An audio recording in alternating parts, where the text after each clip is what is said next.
ओम नमो भगवते रुद्राय। आप सभी शिव साधकों को प्रणाम और आप सभी का स्वागत करते हैं। यह वीडियो विशेषतः मैं अपनी माताओं को समर्पित कर रहा हूं। उन माताओं को जो शिव की पुजारन है, उन माताओं को जो शिव की भक्ति करती हैं, उन माताओं को जो अपना समय निकालकर शिव पूजन करती हैं, उन माताओं को जिन्होंने घर में शिवलिंग रखे हैं और शिवलिंग का पूजन करती हैं, उन माताओं को जो अपनी घर में भक्ति और संपन्नता को दे रही हैं, उन माताओं को जो घर परिवार के साथ साथ अपने धर्म के क्षेत्र को भी संभाल रही हैं, उन माताओं को जो शक्ति संपन्न है, उन माताओं को जो वैभव संपन्न है, उन माताओं को जो अपने जीवन की संपूर्ण यशता को, अपनी प्रभुता को, अपनी महादेव को समर्पित कर चुके हैं, उन समस्त शिव की पुजारन जो भी मेरी माताएं हैं, जो हमारी बातों को भी बड़ी ध्यान से सुनती हैं और करने का प्रयास करती हैं शिव पूजन, जो विधान से मैं आपको बताता हूँ। तो आज इसे एक परिपाटी में मेरी माताओं आपको एक नई बात बता रहा हूँ और मुझे भरोसा है कि जो माताएं हमें मानती हैं, हमारे शास्त्रों को मानती हैं, जो शिव की पुजारन हैं, जो शिव की भक्तन हैं, जो शिव को अनन्य रूपेण अपने जीवन का आधार मानती है, जिनका घर परिवार मेरे महादेव की कृपा से चलता है, उन समस्त मेरी माताओं से हाथ जोड़कर ये आग्रह और निवेदन है कि मेरी माँ, आप शिव की पूजा करती हो, बहुत अच्छी बात है। मेरी माँ, आप बूढ़े सास ससुर की सेवा करती हो, बहुत अच्छी बात है। मेरी माँ, आप छोटे बच्चे के लिए संपूर्ण व्यवस्थाओं को बनाती है, आपका बहुत बहुत आभार है। एक दिन कोई ऐसा नहीं होता जिस दिन आपने छुट्टी ली हो। आप पूरे परिवार के लिए जीती हैं, परिवार के साथ साथ समाज के लिए जीती हैं और समाज के साथ साथ आप धर्म के लिए जीती हैं, क्योंकि भगवान ने आपको तो धर्म पत्नी के स्वरूप में निर्मित करके संसार में भेजा। जितनी मजबूत आप होंगी, उतनी मजबूती आपके घर के अंदर होगी। आप घर की वो सशक्त महिला है जो पूरे परिवार को अपने साथ लेकर चलने का प्रयास करती है। प्रत्येक कष्ट में, प्रत्येक संकट में आप अपने पति के सहयोग में, परिवार के सहयोग में खड़ी रहती हैं। ये मेरे भारत की माँ है, ये मेरे भारत की नारी है। किंतु मेरी भारत की माता शिव पूजन बहुत करती हैं, शिव पूजन कर भी रही हैं, विधिवत पूर्वक कर रही हैं, हमारी हुई बताई हुई बातों को भी बड़ा फॉलो करती हैं। लेकिन मेरी माँ, आपसे एक निवेदन है, एक छोटा सा निवेदन है, स्वीकार करो तो मुझे भी बहुत प्रसन्नता होगी। और जो बात मैं आपको बताने जा रहा हूँ ना, ये अपने फ्रेंड्स सर्कल में भी जो आपके साथ शिव भक्ति करते हैं, उनको भी इस वीडियो को जरूर भेजना, क्योंकि ये वीडियो मेरी माताओं के लिए बहुत जरूरी है, उनके घर परिवार के लिए बहुत जरूरी है। और वीडियो क्या है, मेरी माँ, आप शिव की पूजा के साथ साथ, हाथ जोड़ के निवेदन है कि आप शिव की पूजा के साथ साथ बिल्व वृक्ष का भी पूजन करना प्रारंभ करो। जो मेरी माताएं कर रही हैं, उन माताओं को बहुत आभार। लेकिन जिन माताओं ने अभी तक शुरुआत ही नहीं करी है, तो शिव का पूजन तो कर रही हैं लेकिन बिल वृक्ष को छोड़ दे रही हैं, मेरी उन माताओं से निवेदन है, हाथ जोड़ के प्रार्थना है कि जैसे आप अपने घर में शिवलिंग को स्थान दिया है, पहले तो एक छोटा सा नियम बनाओ माँ, अपने घर के आंगन में जैसे आपने तुलसी माँ को स्थान दिया है, ऐसे ही आप अपने घर के एक स्थान पर आप बिल वृक्ष को स्थान दीजिए। अपने घर में बिल वृक्ष लगाइए। और मैं आपको भरोसे से कहता हूँ मेरी माँ, जो मेरी माँ सुबह उठते ही बिल वृक्ष का दर्शन करते हैं ना मेरी माँ, उनके जीवन के तीनों ताप मिट जाते हैं। इसलिए मेरी माओ को चाहिए कि उनको बिल वृक्ष की पूजा अधिक से अधिक करनी चाहिए। ये मैं क्यों कह रहा हूँ माँ, ध्यान से सुनिएगा, हर एक पॉइंट पर, हर एक बिंदु पर अपना ध्यान फोकस कीजिएगा। पहली बात, बिल वृक्ष की पूजा मेरी माताओं को क्यों करनी चाहिए, तो मैं चाहूंगा कि एक बार आप अपने मुख से बोल के देखिए, बिल्व वृक्ष, बिल्व वृक्ष, बिल्व वृक्ष। तो बिल्व वृक्ष में पहली जो ई की मात्रा आ रही है ना, वो छोटी की मात्रा है। और छोटी की मात्रा अर्थात की इकार, इकार अर्थात की शक्ति है। शिवो अपि शवताम याति कुंडलन्या विवर्जितः शक्तिहीनस्तु यह कश्चिद स्मृतो स्मृतः बुधः। देवी भागवत में लिखा हुआ है कि जैसे शिव शिव बोलते ही संकट कट जाते हैं, लेकिन शिव से ई की मात्रा हटा दी जाए तो शिव भी शव बन जाते हैं, ऐसे ही बिल्व पत्र में भी, बिल्व वृक्ष में भी ई की मात्रा लगी है, अर्थात कि बिल्व वृक्ष साक्षात शक्ति का स्वरूप है, मां जगदम्बा का स्वरूप है, शिव और शिवा का स्वरूप है, अर्धनारीश्वर स्वरूप है, कल्प वृक्ष के रूप में बिल्व वृक्ष है। इसलिए इकार शब्द से बिल्व वृक्ष प्रारंभ होता है, नाम से। इसलिए मेरी मां, समझ जाइए हमारे इशारे को कि यह बिल्व वृक्ष भी शक्ति संपन्न है।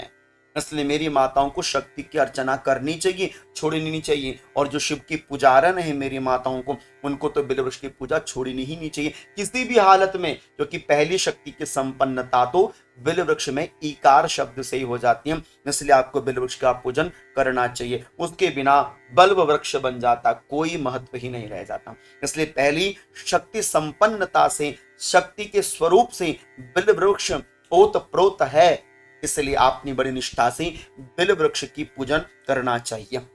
दूसरा, मेरी माँ, यदि आप बिल्व वृक्ष की पूजा करती हो तो इससे आपको क्या हित होता है? देखो, हित और अहित ये तो महादेव के हाथ में छोड़ दो। मैं शिव की पूजा करती हूँ, ये महादेव के हाथ में छोड़ दो। मुझे क्या मिलेगा, क्या मिलेगा, नहीं मिलेगा, ये महादेव के हाथ में छोड़ दो। हम केवल अपने कर्म को करने वाले बने, कर्ता का बोध अपने जीवन में ना पालें कि मुझे इसका क्या प्रतिफल मिलेगा। समाज के बीच में आप नौकरी करते होंगे, उसमें आप थोड़ा बहुत ले सकते हो कि मुझे इसका क्या लाभ होगा, लेकिन शिव पूजन का लाभ, बिल्व वृक्ष के पूजन का लाभ, ये आप मत पूछना महादेव से मुझे क्या मिलेगा, केवल आप कीजिए बस। और देखिए, मैं आपको कहना चाहूंगा कि मेरी माँ, जब आप बिल्व वृक्ष का पूजन करती हैं और मात्र केवल बिल्व वृक्ष के पास पहुंचती हैं, क्या होगा? आप बिल्व वृक्ष के पास पहुंचती हैं, आपके पितृ ना एकदम सावधान हो जाते हैं कि लो, हमारे परिवार से कोई स्त्री है जो बिल्व वृक्ष के निकट गई है, और देखो कल्याण होना वहीं से पितरों का प्रारंभ हो जाता है, यहीं से शुरुआत हो जाती है। अभी आपने पूजा करी नहीं, केवल बिल्व वृक्ष की छांव में गई हो, और वहां से पितरों की छत्र छाया घर परिवार में बनना शुरू हो जाती है। दूसरी बात, यदि मेरी माँ आप बिल्व वृक्ष में जल चढ़ाती हो तो क्या होगा? आप अपने 21 कुलों का उद्धार कर देती हो। जो बिल्व वृक्षम अर्चेद, जो बिल्व वृक्ष का अर्चन करता है, जो बिल्व वृक्ष को जल से सिंचित करता है। और मेरी माँ स्पेशल आपके लिए बता रहा हूं कि यदि आप एक कलश में जल में काले तिल डालकर यदि आप बिल्व वृक्ष का अर्चन करती हैं, उनका आप बिल्व वृक्ष में जलार्पण करती हैं, आप 1 2 3 नहीं, सीधा 21 कुलों तक को तृप्त कर देती हैं। आपके एक जल चढ़ाने की इतनी भारी महिमा है बिल्व वृक्ष पर। इतना ही नहीं, जब मेरी माँ आप बिल्व वृक्ष में कच्चा दूध अर्पण करती है ना, कच्चा दूध गाय का, तो क्या होगा? बोले दूध पूत को खिलाता है, पूत माने संतति को खिलाता है। और मां दूध से जो बिल्व वृक्ष की जड़ पर अर्चन करती है, क्योंकि महादेवो स्वरूपोयम बिल्वः। मेरी मां, तुम शिव की ही अर्चना कर रही हो, भगवान का साक्षात स्वरूप है बिल्व वृक्ष। आपने बिल्व वृक्ष की जड़ में क्या डाला? कच्चा दूध चढ़ाया 1 गिलास, क्या बनेगा? बोले इससे आप अपने पूत, अपने संतानों को वृद्धि दे देती है। बताइए, इससे बड़ा लाभ और आपको क्या मिल सकता है? मेरी मां, जब आप बिल्व वृक्ष के निकट एक दीप प्रज्वलित करती है ना, तो दीप जलाने से क्या होगा? जब मेरी मां बिल्व वृक्ष के नीचे एक दीप लगाती हैं तो वो अपने कुल में उजाला करती है। और स्त्रियां तो होती ही हैं अपने कुल का उजाला करने के लिए, अपने उजड़ी हुई कुल को भी चमका देती हैं, दामन को खिला देती हैं। वो स्त्री की शक्ति है, क्योंकि तुम शक्ति स्वरूपा हो, तुम ज्योति स्वरूपा हो। या देवी सर्वभूतेषु ज्योति रूपेण संस्थिता। इसलिए आप जब बिल्व वृक्ष के निकट एक दीप प्रज्वलित करती हो मेरी मां, तो तुम पूरे कुल को उजाला दे देती हो। यह शक्ति है तुम्हारी पूजा में बिल्व वृक्ष का पूजन करते समय। इतना ही नहीं मेरी मां, यदि आप बिल्व वृक्ष के निकट उसकी छांव में केवल 5 10 15 20 25 अपने समय अनुसार बैठकर केवल मात्र शिव का चिंतन करके ओम नमो भगवते रुद्राय इस मंत्र का जप कर लेती हो ना, तो क्या होगा? बोले मेधा शक्ति बढ़ती है, मेधा शक्ति बढ़ती है उन बच्चों की जो माएं अपने पूरे परिवार की समृद्धि के लिए बिल्व वृक्ष के नीचे बैठकर जप कर रही हो। और वो माताएं और भाग्यशाली हैं जो बच्ची की उंगली पकड़कर कहती है, बेटा ये बिल्व वृक्ष की जड़ में जरा जल चढ़ा दो। आपने एक नया पौधा तैयार कर दिया अपने कुल में। हम चले जाएंगे, लेकिन हमारे दिए हुए संस्कार बच्चों में जिंदा रहेंगे। उंगलियां पकड़ो बच्चों की, लेकर जाओ उनको, चढ़ाओ बिल्व पत्र में जल। संसार का काम एक तरफ, बाबा का काम एक तरफ, बिल्व पत्र वृक्ष का पूजन एक तरफ। हो सकता है ना मेरी माँ? हाँ जी कि ना जी? दिल से कहिएगा। और इतना ही नहीं मेरी माँ, जब आप बिल्व वृक्ष के निकट बैठते हो, श्रद्धा यदि उमड़ जाए, भाव यदि उमड़ जाए, एक छोटा सा काम बताएं। घर में धन नहीं है, आप केदारनाथ नहीं जा सकती, आपके पास कोई सामर्थ्य नहीं है, आप रामेश्वर नहीं जा सकते, महाकाल नहीं जा पा रहे, क्यों चिंता करती हो?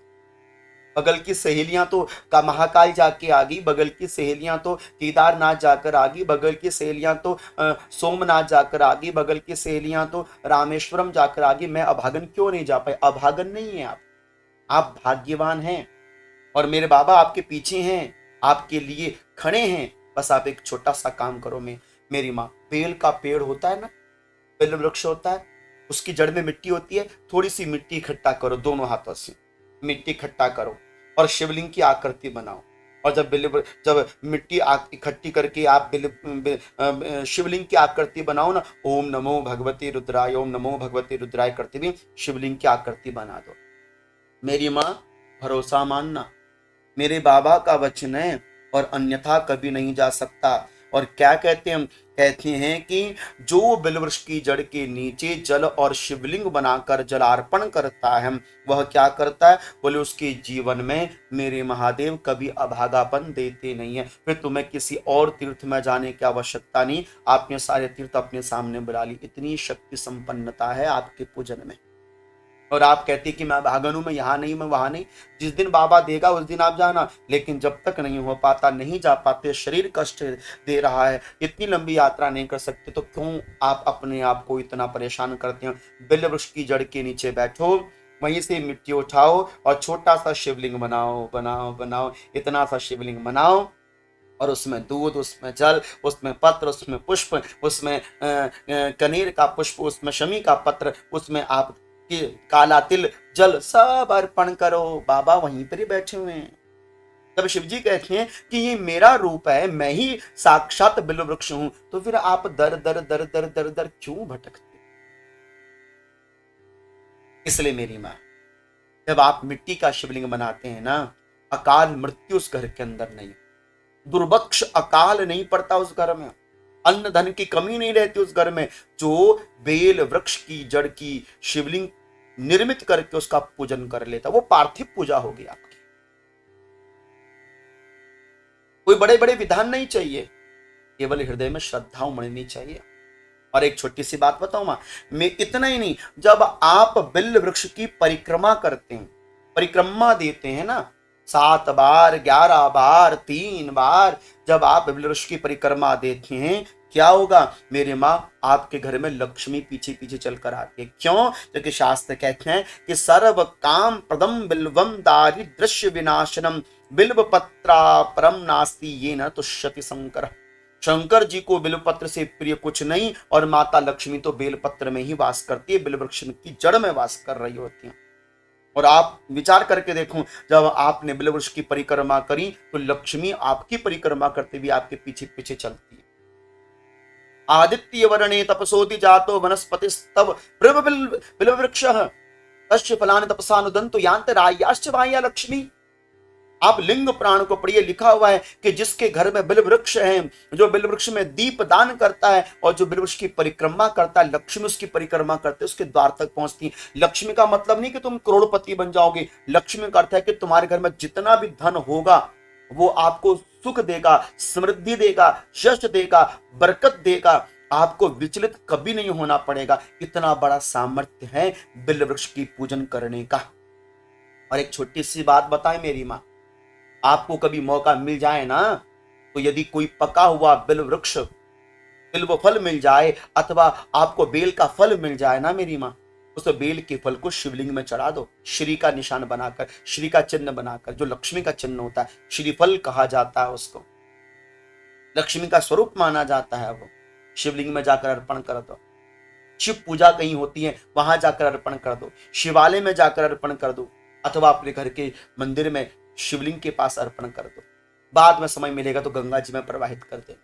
लेकिन छोटी सी बात बताती हूँ, बेल का फल जो होता है उसको मेरी माओ को कभी नहीं तोड़ना है। जिस बेल के फल की तुमने पूजा करी ना, उसको तोड़ना नहीं है आपने कभी। और वैसे भी मेरी माता को नारियल तोड़ना अथवा मेरी माताओं को श्रीफल तोड़ना ये बिल्कुल वर्जित है।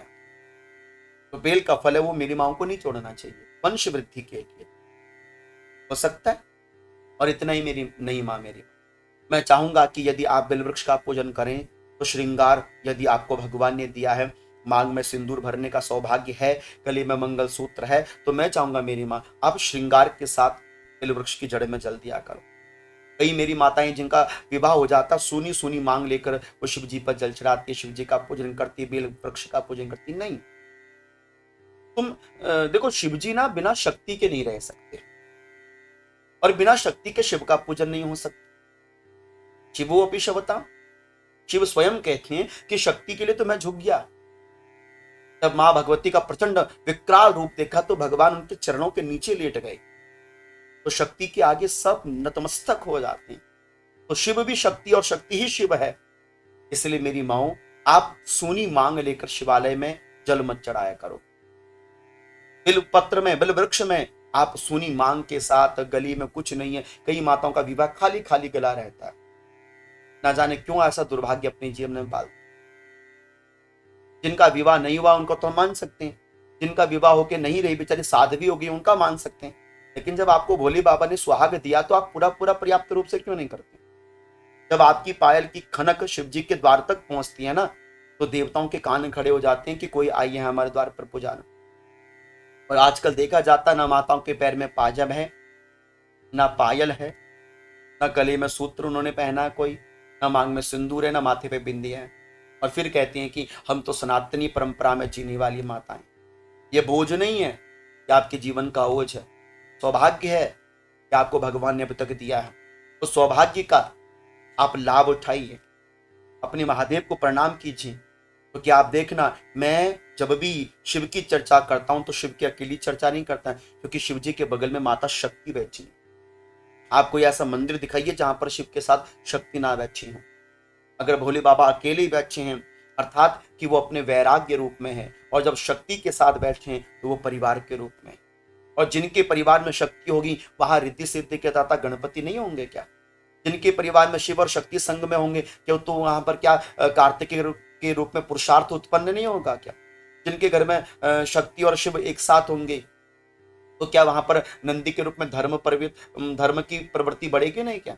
जिनके घर में शिव और शिवा एक साथ होंगे क्या उनका परिवार शिव परिवार नहीं होगा? हे मेरी माँ, इसलिए जब भी आप शिव जी में जल चढ़ाना या बेल वृक्ष में जल चढ़ाना, श्रृंगार के साथ चढ़ाना। सोनी मांग, गला सोना, पैर सोने, हाथ सोने, ये दुर्भाग्य मत लेके जा। कृपया जो भी माताएं पूजा करती है दुर्भाग्य से शिव का पूजन ना करें। शिव जी को तो आपका श्रृंगार चाहिए, श्रृंगार आपके पति का, श्रृंगार आपके परिवार की, श्रृंगार आपकी शोभा है। यदि दिया है भगवान ने ऐसा अवसर तो इससे चूकना नहीं। इस तरह से मेरी माताएं, ये निवेदन मैं आपसे करता हूं कि एक एक बेल वृक्ष का पूजन, एक एक बेल वृक्ष का पत्र जब जब आप शिव जी पर चढ़ाते हैं, महादेव बड़ी कृपा करते हैं आप पर। इसलिए कलश के जल में थोड़ा सा काला तिल जल आप बेल वृक्ष का सिंचन कीजिए। अपने बच्चों के हाथ से बेल वृक्ष लगवाइए, स्वयं अपने घर में बेल वृक्ष लगाइए, रोज दर्शन कीजिए, आते जाते समय दर्शन कीजिए। बाबा दिख रहे हैं ना, सारे आपको 12 ज्योतिर्लिंगों का दर्शन बेल वृक्ष के पास हो जाता है। इतना करने के बाद भी मेरी माँ यदि आप नहीं कर पाती हैं तो ये दुर्भाग्य मेरा ही है कि मैं आपको समझाने में उतना सक्षम नहीं हो पाया, क्योंकि मैं ये जिम्मेदारी लेकर बैठा हूं कि अपनी माताओं को शिव की पूजा से ज्यादा जोड़ूं। मैंने ये जिम्मेदारी उठा के रखी है कि मैं अपनी माताओं को बेल वृक्ष की पूजा से जोड़ूं। जितना मैं आपको शिव की पूजन से जोड़ रहा हूं, उतना ही मैं एक दायित्व लेके चल रहा हूं कि मैं आपको बेल वृक्ष की पूजा से भी जोड़ूं। घर घर शिवलिंग और घर घर बेल वृक्ष, ये मेरा एक दायित्व है, जिम्मेदारी लेके चल रहा हूं। मेरी माताएं, आपने इसको सफल करना है, ठीक है? तो आपने बेल वृक्ष का पूजन करना है। ये सारी दिव्यता भव्यता जानकारियां मैंने आपको दे दी है। इसने मेरी माँ तीर्थे देवालय वा बेल वृक्षाश्रयेण च कृते जपे सद्य सिद्धशादिति स्टाह। शास्त्र कहता है कि बस तुम बेल वृक्ष का दर्शन स्पर्शन और बैठकर जप कर लो मेरी माँ, आपका कल्याण हो गया। इसलिए आपके घर में जीते जागते प्रत्यक्ष महादेव हैं। इनकी पूजा से आपको विमुख नहीं होना। समय निकालकर सुबह के समय जल और शाम के समय दीपदान करना है, ठीक है? इस दास की बात को स्वीकार किए। आप सभी को वंदन मेरी माँ, आप सभी को प्रणाम। ओम नमो भगवते रुद्राय, ओम नमो भगवते रुद्राय।